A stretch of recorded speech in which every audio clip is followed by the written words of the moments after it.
Good afternoon. Welcome back to Football League World TV. It's time for the latest episode of The Fan's Voice, and joining me is Lee Charles, the Blackpool fan. Lee, how you getting on this afternoon? I'm fine, George. How are you? Yeah, I'm very well. Hot enough for you, Lee?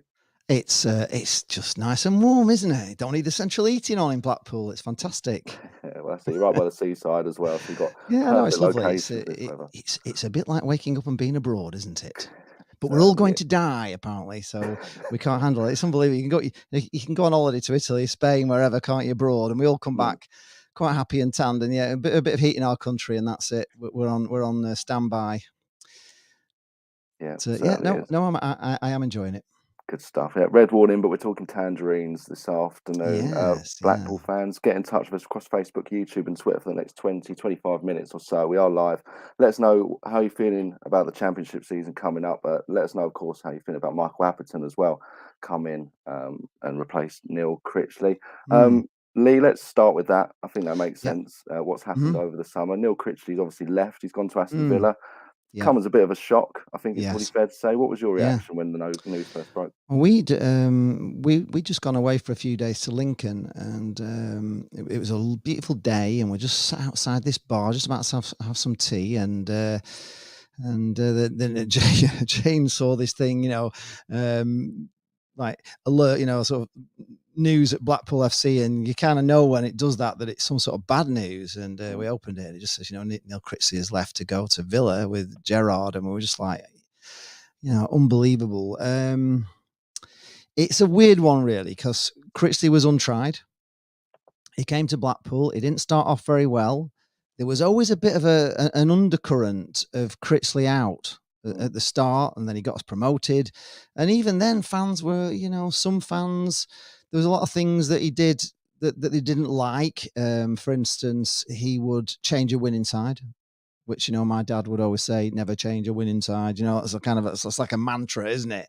He would change the size, and a few times last season, we played brilliant at Bloomfield Road. We might have only got a 1-0 win, but we could have won like 8 or 9. We were just all over team, and then we played Birmingham on a snowy day, freezing cold. They've no players, a lot of kids in it. He changed all the teams. We played terrible, and Derby was the same away. He swapped all the team around, and we played garbage at Derby, and he just seemed to throw those games away. His substitutions were always a little bit on the sort of like negative side, holding on for grim death kind of, those kind of substitutions where you're just putting all defenders on and you're hoping and praying. And we're all sat there going through like 10 minutes of hell. mm. And that backfired on us a few times where, we're punished with late goals. So, but there was a thing with Critch where a lot of the fans loved him, and he did all this, yeah, yeah, yeah, at the end, all that sort of stuff. And, everybody stayed, and people loved him. And, I loved him. And he had a plan. He'd signed a 4.5-year contract to work with this new academy we're having built. And, you could just see, you could see Champions League coming in 5 years. There was this dream. And, he left as the snake, so he's not very popular here. He didn't even say goodbye to anybody really. Mm. Just went, and yeah, it's just left a bit of a bitter taste in people's mouths. But at the end of the day, we did fall apart last season. At the end of the season, spectacularly as well, Mm. losing 5-0 away at Peterborough when they were relegated, and losing to Derby when they were relegated. I mean, we just didn't play very well, and he wasn't playing bowler at the end, which we thought like he was saving him because he was going in the summer, yet we still got him, so that didn't make any sense. So yeah, so it's mixed feelings with me on Critch. And the other thing that Critch used to do as well, which was really annoying, was if a striker scored 2 goals, he would take him off. So he wouldn't give them a chance to get a hat trick. He would just like sub them within a couple of minutes of getting the second goal, as if like, Mm. he's saving him for the next match. But I used to think, well, what striker's going to be happy about being, if I score another one, he's going to take me off straight away and not let me get an hat trick. There was no incentive for them to stay on. So that was another thing that used to really drive Jane mental, to be honest. So we're Mm. glad, we're kind of glad he's not with us for those things. But we loved him. We Mm. really did love him. Do you think the manner in way the manner he did leave the club? Obviously, said it wasn't much in the way of a goodbye, and it was Oh. quite sudden. And everything. Do you think that tarnishes a little bit what he did achieve at Blackpool? Because obviously, oversaw a Yeah. successful period in the main. Exactly. It was a great period, and we could all see this, fantastic future. Mm, The only analogy I can make that'll make you understand, if you're going out with this really nice girl and she's telling you she's in love with you, and then the first guy that comes along with a flasher car than yours and she's off. mm, Well, you hate, yeah. just left you and left you for the first guy that said she looked nice, that's how it feels like with Critch. Is as if he signed a 4.5 year contract. Stevie Gerrard, knocks on the door. Can you come and be a number two? Mm, Not a number one, and he was like a legend. He had like hero status at Blackpool, so he's just gone back to being a number two, and it just felt like he'd just gone to the first, the first girl that batted her eyelid. I should say. I mean, it was just such a shock. We weren't expecting it, to be honest. So no, it's not gone down very well with the Blackpool fans. mm, They are calling him the Snake, and that's a shame because he was always, he was a patting the badge, yeah. really dyed in the wool with the fans, and it just, I don't know, it just leaves a bitter taste, like you say. It's a bitter taste. So Michael Appleton's the one that's come in. Mm, Obviously, a few mm, names were linked with the job, mm, Lee. yeah. Well aware that fans wanted plenty of different names to come in as well. Mm, When the Appleton appointment was confirmed, first of all, what was your initial reaction to it? disappointed. Mm, Yeah, I was disappointed, but I wasn't really happy with any of the choices that fans were getting excited about. Like, they were very excited. They wanted this Rossignol from Derby, who's now is the Derby manager, isn't he? yeah. And but for me, it's just another kind of gamble like Critch, where he's not, tested as a manager yet, is he? So it's like he's a bit of a risk, you'd have to say. Um, I, I feel with Blackpool and what Critch did, we have actually got the basis of a very good squad. And I talked to you last season, and a lot, Mm, I was telling you that Blackpool would do better than people were thinking that they were going to do. We were bookies' favourites to go down, so there's no mm, way this team is going down. And they were close at one stage. We were starting to dream in Blackpool just before the international break. Blackpool were playing amazing football. We had a lucky thing with we got an injury to the left back, and we had two right backs, which was Jordan Gabriel and this mm, Dujon Sterling from Chelsea, who's a great player, and they were both right backs, and he'd have to play one or the other. But when we lost all our left backs, he shoved Dujon Sterling over onto the left, and he just played like he was a natural left back. He played fantastic, mm, and both of those players got injured, Gabriel and Dujon Sterling, which kind of derailed us really, because at that time they're really, the two players there that are fast, two fast fullbacks. They're hard to beat. The attack and bomb forward, and we were just a great side. And they got injured, and the international break came as well, all at the same time. And when we came back from the international break, it kind of all fizzled out. But I still think that the squad we have or had under Critch was like a million times better than what we had before Critch arrived, and he mm, coached them and everything else. So for me, I thought Blackpool were a prime club for a decent manager to come in and take these players that Critch developed on to another level. Do you know what I mean? mm, Somebody with yeah. experience. And when they said Appleton, I just, immediately went back to like 10 years before, where he came and left all I understand why he left, but since then, he's been pretty well loved everywhere he's gone. You know what I mean? He Mm, went to Blackburn Rovers, that didn't work out either. He left us to go to Blackburn Rovers, but that was at a time when the Venkies were an absolute nightmare. mm, They were not much better than the Oystons, to be honest, but they've got a lot better recently. But at that time, Blackburn Rovers weren't very good. He's gone on to manage Oxford, hasn't he? They loved him there. mm, Lincoln loved him. They loved his brand of football, but he's a little bit tarnished with the Blackpool fans. mm, But it's kind of a mixed bag, because a lot of Blackpool fans forgive him because he walked out on the Oystons, which we all did as well. In the end, he was kind of the first one to walk out. yeah. A few years later, we all walked out on them. But he kind of came to Blackpool. He was promised lots of things. He has said in his press interview, and I understand that at that time, Blackpool were the right club, but at the wrong time. And he's Mm, now said that he feels Blackpool are the right club at the right time for him. So hopefully he's going to prove a lot of people wrong. And I hope he does, because if he does, we're going to be, successful. I think mm, he's got a lot of experience. He's done quite well, really, because Blackpool beat him and Lincoln in the playoff final, mm. and he didn't get promoted, but he's kind of got a backdoor boogie into the Championship, hasn't he? He didn't make it, so he's kind of now he's a Championship manager, and he didn't win at Wembley, but they were kind of close. Lincoln, they were 1-0 up, and the one of the player they had from Nottingham Forest, just can't remember his name. That's going out of my head, but he hit the crossbar, and that could have been 2-0, but. They kind of defended the 1-0 lead, and it kind of backfired on them. Blackpool beat them, but we always beat everybody in the playoffs. So we just are the playoff kings, aren't we? So So with Appleton, I think if he is as kind of good as Oxford, and certainly Jake from the Stacey West podcast loved him. So if he plays as good football as Jake's telling me, then. I'm looking forward to it. We have played a few friendlies already. We've played Southport away, which we won 2-0. We looked really good, but he played like two different sides. We were good in the first half, not quite as good in the second half, but we won 2-0. And then we played Leeds at York, and he did the same thing again. He kind of played two teams, but we were just. God, it was it was embarrassing against Leeds. It could have been 10-0. They were just, oh God. I mean, they brought like a lot of kids on for the second half of Leeds, and we still couldn't get a goal. We lost 4-0, and I'm thinking, oh my gosh, this is going to be hell. But we played Rangers on Saturday. They've been away for a week on a training camp in Scotland, and they've come back looking. We gave Rangers a game.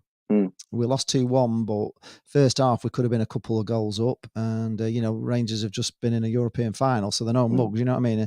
And it was a decent test, and I came out of that game thinking, yeah, that looks like better. We've got Salford on Tuesday tomorrow night, which I'm going to because we're mental and we go to every single game. So if you're a Blackpool fan, we do them all, and then we've got Everton as the final one, so that'll be another good test for them. So we're just, I'm already seeing, it's getting better. So if he keeps improving it, and the players buy into him, and they do seem very happy to have him. So yeah, I'm always optimistic. You have to be optimistic at this time of the year. There's no point in being, there's a lot of Blackpool fans are messaging me all the time. It's all doom and gloom, and with a laughing stock because we haven't signed anybody, and we're going down, and we're going to get, and all this sort of stuff. And I just don't get into that mode. Not yet. I get into that when I need to worry. Yeah, when you're worrying, if we're bottom of the league, by Christmas, I'll start worrying. But for now, I don't see any point in worrying about something that may or may not happen. Let's look on the bright side. And I always believe we're going to get promoted. That's me and Blackpool. I always believe it's promotion season. It's in me. It's in everybody. I used to be like that when I was a kid, and I watched 30 years of us not getting promoted, but I always believe we would. I suppose the good thing as well is, as you mentioned there, Lee, that when Appleton did leave, Blackpool as a club were not in a good way. No. But now they are in far better shape. So you have to hope that more stable environment is going to allow him to probably try and replicate the good work he was doing at Lincoln, for example. How well he started and how far he got them. Hopefully he can try and replicate that now at Bloomfield Road. He was unlucky at Lincoln because they were romping the league. They were top of the league, and then he had a load of injury problems, and COVID all came at him at the same time. And he was putting out kids, and they lost quite a few games and lost being top of the league. And I think if he'd have just not had that, I think he would have got them up automatically because they were playing really, really well. The other thing as well, when he came to Blackpool, it was like very toxic. It was really toxic.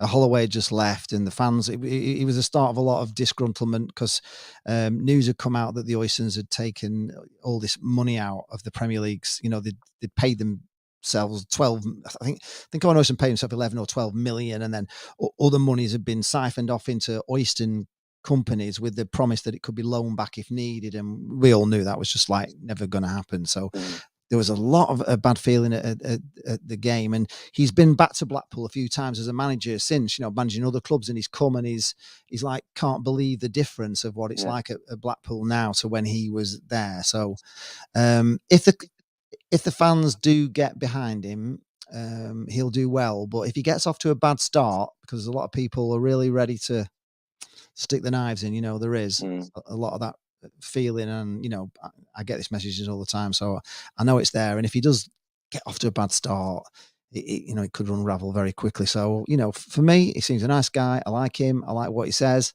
So I wish him well. You know what I mean? I just wish him well, and I will back him and sing for him until he's annoying us, and then Yeah. we'll be giving it 2 barrels, won't we, in the vlogs? Saying, but we're normally not too bad. Jane and I, we tend to try and be as well. Actually, Jane is my, I'm a yin to her yang or whatever. She has to put up with me. She's actually said to me that if we ever get to a player final again, she is not sitting next to me during the final. Because I was so bad in the last 10 minutes because we kept giving the ball away. I was going apoplectic, and they'd thrown the goalkeeper up, and it was like, they were all in our half, and we just kept giving the ball away, and I was going mental. They should The have been pressure was relaxed. unbelievable. Should have been relaxed. Blackpool always win their playoff finals. So I nothing know, to but worry honestly, about you want to watch a match with me when things are going bad. I'm terrible, and I'm one of those that she hates me as well, because I'll say things like, "Oh, they're going to get an equaliser. I just know, what we're doing. We're going backwards. We're doing everything." And then the minute they equalise, I'll be like, I told you that we're going to." And she says, "I don't need to hear that." She gets so much. So she's threatened quite a lot of times not to sit next to me at matches. So bad. Let's talk transfers now, Lee. Yes. What transfers? You've mentioned that a fair amount of Blackpool fans have sort of complained, I think it's fair to say, about how the window's gone so far. Lewis Fiorini's one that's come in from Man City on loan. Let's talk about him first of all. What have you seen of him? Do you think he's going to be a hit? I don't know anything about him, if I'm being honest. I've only read about him. He claims to be a midfielder that likes to drive the ball forward, likes to set up goals, likes to score from outside the box. Likes to have a go, and that's the kind of midfielder we need. Whether he's experienced enough to do that in the Championship, I don't know. But I've already had a message from his uncle, actually, who says, they're so excited about him coming to Blackpool and they'll all be coming to watch him. I said, "Oh, well, I need you on the vlog, tell me all about him." But he's been at City for a long time, hasn't he? And he's obviously highly rated there. He came on against Rangers for the last 15 minutes. Didn't do anything like spectacular, if I'm being honest. There was nothing that made, he didn't do that much that excites me yet, but it's his first time on. He's only just met the team, and he's got to work and train and stuff and find out how they're playing, and so I'll cut him some slack at the moment, and I'm excited about it. It's a loan, that's the Blackpool way, loans and frees. That's how we've always operated, and it doesn't look like it's going to change much at the moment. There's no way Ellis Sims, who is a player that Blackpool would love. Blackpool fans, we had him here and we fell in love with him, and he got injured just before the playoff final. He didn't play in the playoff final, but he's amazing from Everton. He was playing on loan in Scotland, and he is available, but I think they want 2.5 million, and you might as well just say no chance, because Blackpool, we've never spent 2.5 million on any player. Charlie Adam was 500,000. DJ Campbell was 1.25 million. He was the most, but he had a clause in his contract that if we sell him, we get the 1.25 million back, which we did. So it didn't cost us anything. And we're not, we're not a club that shops at Harrods. We shop at Lidl. Less. I know Poundland is our market. And the thing is, the owner, Simon Sadler, who's taken over, who is a Blackpool fan, but he's not a multi-billionaire. He's not got that kind of money. We don't really know what kind of money he has, because he's a hedge fund manager of £1 billion hedge fund, if that makes sense. I don't even know what that means or what he gets paid. But anyway, he's got money, but he hasn't got like silly money, and he's committed.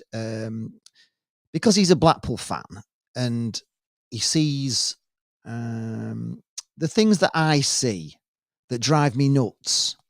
Do you know what I mean? There used to be like air conditioning things on the outside of the ground that were all rusty with the oysters. They were just rust.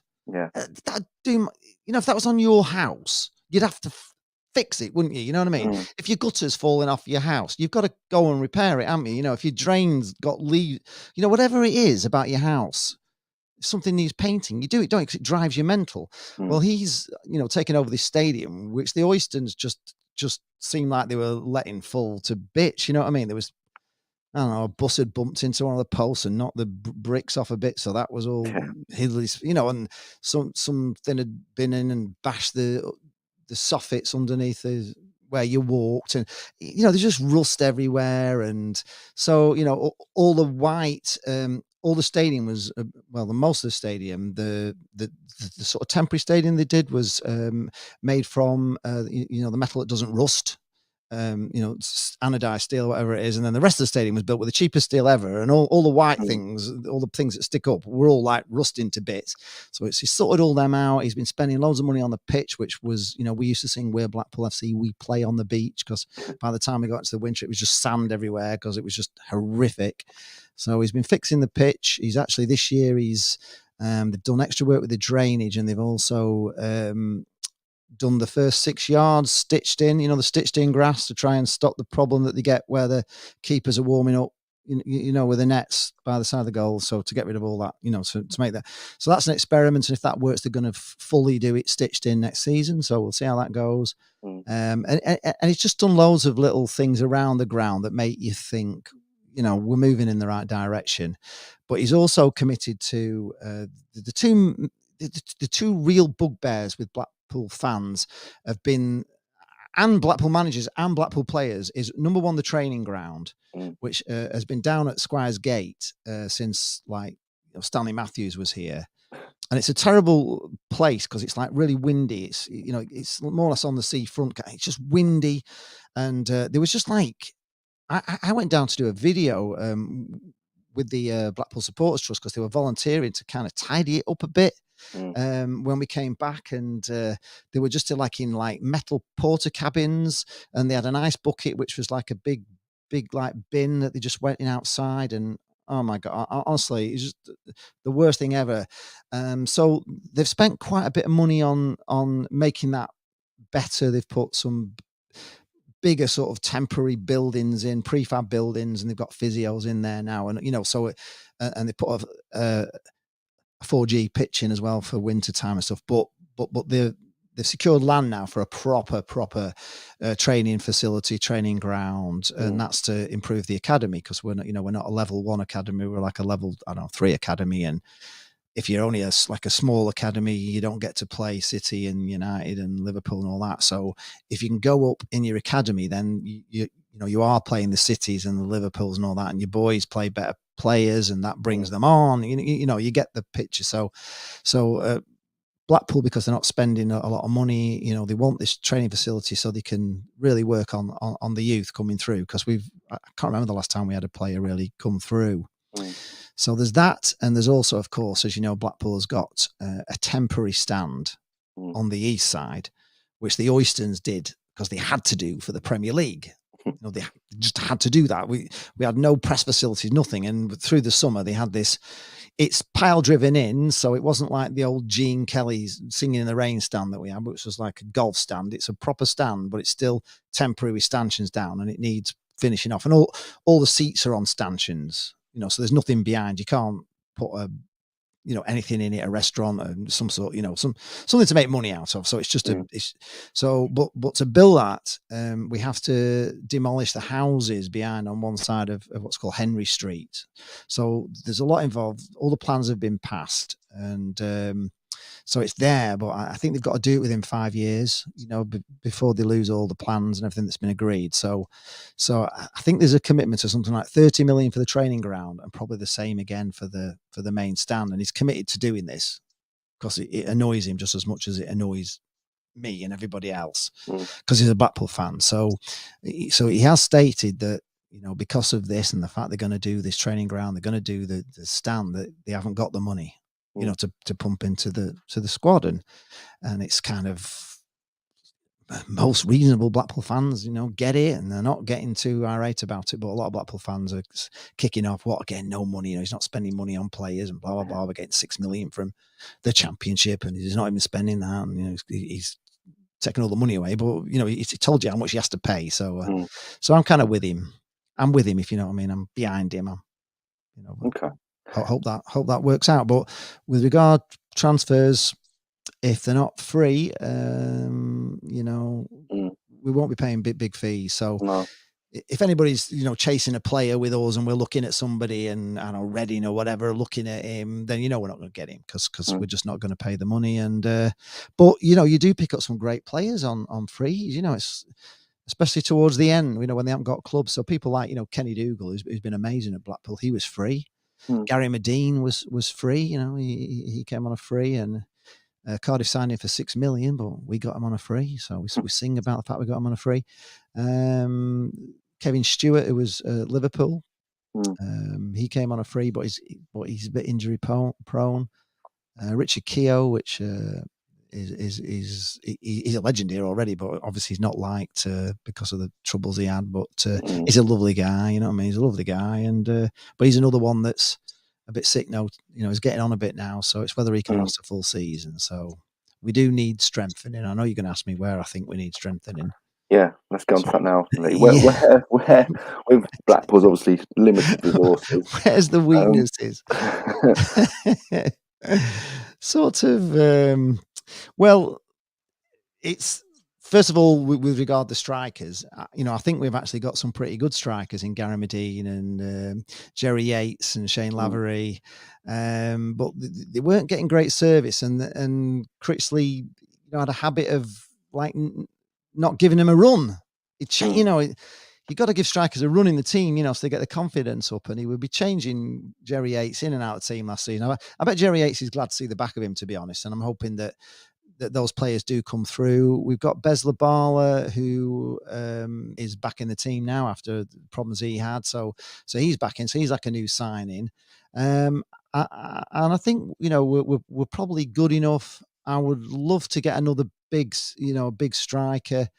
I'd love to get Ellis Sims in because I think mm, Gary Medine, he's still, he's not old, but he's still a decent player. But he hasn't really ripped up any trees for Blackpool, although he does a lot of work. You see he's getting fouled all the time, and mm, he's a big tough striker. He takes a lot of the that kind of stuff. But so strikers maybe just I would love to see Ellis Sims. Please, Simon Sadler, please, if you're watching this, Ellis Sims, just you'll put about 3,000 season tickets on if you do that, Simon. It's a no-brainer. And in midfield, well, we don't know if this lad's going to be, great from Liverpool. mm, If he is the attacking midfielder, we need like a Charlie Adam. He's a legend at Blackpool, but if Rangers, if anybody from Rangers watching, you've got another player like Charlie Adam, you could just let us have and give us a gift.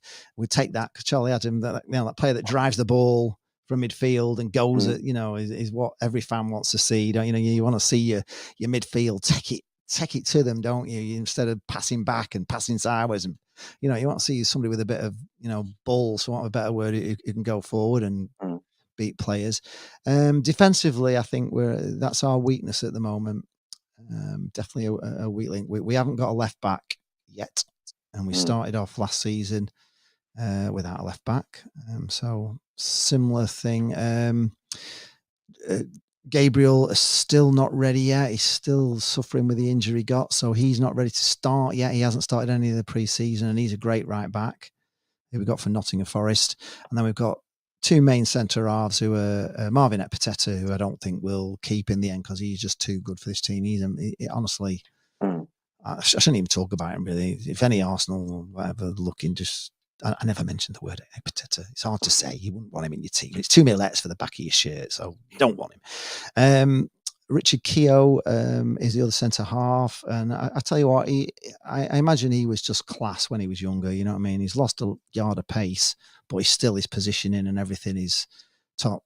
It's top, but he does mm, get injured. That's the only thing. But we love him. We love him.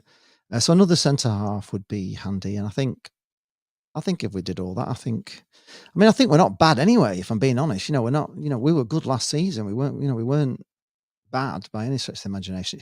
mm, Just left back's the main concern, and I'm just hoping this young lad from Liverpool does the business. mm. I guess we'll see. We will see, won't we? I mean, not Yeah, long now, is there, Lee? Till no, the start of the God, no. season. So let's look at the first 6 fixtures. You've got Yes, Reading at home, yes. first of all, and then you've got Stoke, Swansea, Mm. QPR, Burnley, and Bristol City. What are your thoughts about those opening games? And I guess looking ahead to Well, the season as well, how you feeling about how we it's gonna played go? Reading at the back end of last season, Mm, and we beat them comfortably. They were shocking. They were so bad.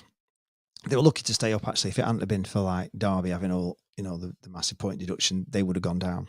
mm, Um, we've had Paul Ince here as manager with Tom Ince, and of course they've got the same thing. Tom Ince goes everywhere with his dad, and Paul Ince was awful here at Blackpool. He was one of the.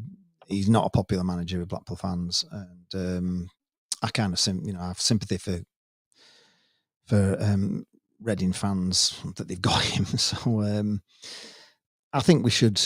I think it's a great opening game for us. mm, If we could have picked a game to open with Reading, last season's Reading, we beat them twice, home and away, would be my choice. But you don't know what they've done in the summer. But I don't know how they are with the transfer embargo and all the mess that they're in, because they've been in financial trouble, haven't they? So I don't know. But yeah, I'm kind of liking that one. Stoke away, we won there last season. It was it was the only game that Sebi's seen us win in 3 years. I mean, we had COVID in between and everything, but it was like, I think, 3 years since he's seen us win away. Been to quite a lot this season, because he's seen a few draws, losses, but yeah, he finally got his win, so he's no longer a Jonah, my youngest. Yeah. They didn't look much Stoke last year, to be honest. They played pretty poorly against Blackpool. We could have beaten them more than 1-0. But again, you don't know how they're going in the new season. Burnley's a big one for us. It's away. mm, It's a derby game. It's a game. It's not the big derby, if you know what I mean. It's not the big derby. The Preston is the big derby for us, but Burnley is right up there. It's mm, probably the second biggest derby. We have a big history with Burnley. We've had lots of derby games there and lost and won a lot of history with it. So it's a big game. It's a game we won't want to lose. And, we're playing against a team we don't know yet, do we? Really? mm, They've been in a bit of financial trouble, but they are making signings. Got an untested manager, haven't they, in company? How will he do? Might work out, might not. But I am expecting, there's still a Premier League team come down. I think that's going to be really, really hard. I'd be over the moon with anything there. If we could get a point, God, I'd take it. I'd bite your hand off right now for a point. We've got QPR away. I think that's on Sky. mm, So we're actually considering not doing a watch along for that one for the first time ever. We might not go. We might do a watch along instead, because we went last year and you get back about 4 a.m. It's mm. just not very good to get a YouTube video on in like 3 hours when you arrive back at 4 a.m. Trust me, it's not my favourite thing. So as soon as we've done that ground, we've done a London tourist guide, and if people know, we do the football tourist guide where we go away and do touristy things, and show people where they can go to eat and entertain, and museums and stuff. So we've done London. So it's not one we have to go to. We should have won at QPR last season. We had them down to 10 men. They were down to 10 men in about, I think the guy got sent off in about the 38th minute or something, got sent off. And then we decided, or Chris decided, that the best way to play a team with 10 men was to just pass it around our back four for 40 minutes, which we did, really. It was just like hard to watch, really, and hard to like get your head around when you're watching it. You're thinking, God, these are down to 10 men. And we're just like passing it around the back, passing it in the air, back to the left, and right back to the keeper. I'm thinking, what about having a go? Which we did a little bit towards the end, and then they went and scored 10 men and beat us 1-0. So that was an enjoyable vlog to start at 4 a.m. Trust me, when we got back from London. Yeah, we drew with them at home last season, and we had a perfectly great goal disallowed. It was on Sky, and everybody can see it. There was nothing wrong with it, and they disallowed it. So yeah, they could get a point at QPR, and the other one is Bristol City, isn't it? At home. Yeah. I think we can beat Bristol City. I thought we Okay. could beat them last season. I think they're not a bad side, to be honest. I think they're decent, but they're not like world beaters or anything. They're just a decent championship side. I think they tend to finish, don't they, about mid-table all the time. They're kind of one of those teams that are just always sort of, top top halfish, aren't they? But they're not scary in any way. Where some of the teams I thought were going to be scary last season weren't. We even got 4 points off Fulham, who were like beating people 7-0 when we went to play them down at Fulham, we got a draw, but everybody else was getting beat 7-0. So nobody, I don't think I was that impressed with any of the teams last season in the Championship. In fact, I was disappointed with the level of quality in the Championship. Even Nottingham Forest, really. I thought we should have beat them at Forest. We threw the game away at Forest, and honestly, at Bloomfield Road, Forest, I don't think they'll ever have an easier win in the history, because we just gave them just goalkeeper kicked the ball, skew whiffed it about 20 yards straight to that striker of theirs. Just but I know he still got a finish, but my God, you couldn't give him any easier. Then the left back did the same thing. He put a ball down the line 20 yards straight to them. They just came straight down and scored. It was just embarrassing. It really was. And it was a shame, really, because I told Dor that I thought we were going to do really well. And Dor on tour, and of course, I had to go and face the music on his channel. So that wasn't great. But yeah, no. Apart from that, really, there wasn't anybody that West Brom were no great shakes last season. But Norwich are always good, aren't they? Mm. I think Burnley are going to be good, and Watford came down, didn't they? So I don't know what they're going to be like. But they've all got millions, haven't they? They've got much bigger budgets than ours. So again, we're kind of Blackpool fans, or a lot of Blackpool fans, are just hoping we can stay up. I think a mid-table finish. If we could finish a little bit above Critch, I think that that would be a decent season. If we could finish, we didn't get in the top half. We fell out of the top half just at the end, and we didn't finish the season above Preston, which was the biggest disappointment of the whole thing, because we'd gone above Preston. We beat Barnsley in our little bit of a bad run, but we beat Barnsley away, and that put us at a point above Preston with 2 games to go. And then we lost to Derby, who were already relegated, and Peterborough, who were already relegated, and Preston beat. I find it hard to say Preston. The Nobbers beat Middlesbrough, who were going for the playoffs in the last game of the season. So they won and we lost, and we finished below them, and that was a bit of a hard one to take for Blackpool fans, because we'd been above them, quite a lot of the season, and it just all fell apart. So if we could finish above the Nobbers, then we'd be happy.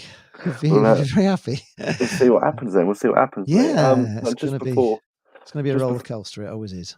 Just before we wrap up, then, where's the best place to catch yourself and across the season and your Blackpool musings? Where can we get you across YouTube and that sort of thing? Yeah, it's Lee Charles TV - Blackpool Fan Channel. So if you just key in Blackpool Fan Channel, we come up. You know what I mean? It's just on YouTube.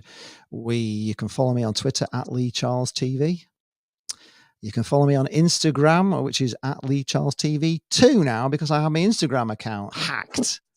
And then I got banned for what the hacker did, sending out all these, spamming everybody with a free gift sort of thing, free competition thing. And so they've stopped the account. Nothing to do with me.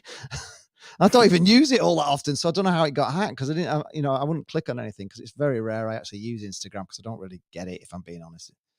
It's one of the things that I don't know if you get it, but I struggle with Instagram. Twitter is easy, but Instagram, it's complicated. I don't know why. I never know what I'm doing, reels or what sort of, I do square. I do the ones that are like the full length of the phone, but they don't come out full length of the phone, so I have to do a square one, and then that looks. I don't know. It's just technology. I've got most of the technology going, but Instagram's not one of those. But no, so I'm now Lee Charles TV 2 on there. Brilliant. It's not got many subscribers because I've not really been promoting it much, because I don't really know what I'm doing. So I don't go on about it much. But yeah, that's how you find me. Good stuff, Lee. That's been brilliant. Good luck for this season. I'm sure we'll have you on Football League or TV during the campaign. Yeah, well, we started last season, and it was pretty good, wasn't it? But hopefully you'll bring it back proper next season, because it was a good show. Got a lot of promise, hasn't it? It's a good show. Absolutely do that. Lee, we'll let you go. Enjoy the rest of the sunny weather that we do have, and Yeah, of you course enjoy the too. Yeah. season when it comes. And just a quick plug as well, Football League on TV. Do like and subscribe to our channel on YouTube, and do give this video a like as well, Blackpool fans. Hopefully you've enjoyed it. But for myself and Lee, it's bye for now.